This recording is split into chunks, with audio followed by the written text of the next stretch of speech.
Magandang araw sa inyong lahat at welcome sa aking channel. Masaya kami.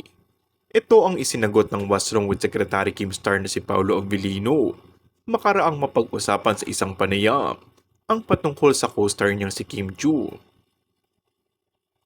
Sa dami ng mga nakatrabaho mo, paano naiiba si Kim? Tanong sa aktor. Si Kim kasi, if she's happy, the whole set is happy. If she's quiet, parang yung buong set rin tahimik. That's why may effort lagi sa part namin, na parang dapat masaya lagi si Kim, para masaya lahat ng tao. Ganun ka-infectious yung saya niya, pahayag ni Paolo. Ayon pa sa aktor, ay isang malaking blessing sa kanya si Kim, at napakaswerte raw niya. Excited na ako na marami pa tayong magawa. Nandito lang ako. Mensahe ng aktor.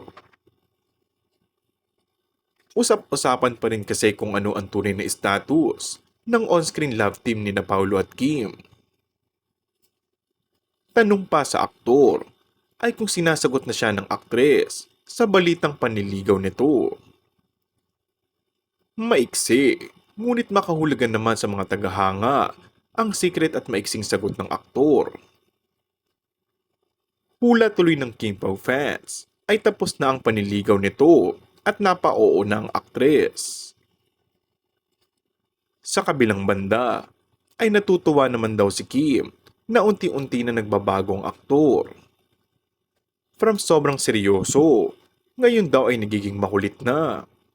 Magaan rin daw katrabaho si Pao, kaya naman nakakatulong siya sa pagpawi umano ng stress ni Kim.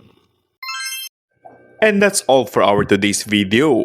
Kung bago ka lang sa aking channel ay mag-subscribe at pindutin na rin ang notification bell. Maraming salamat!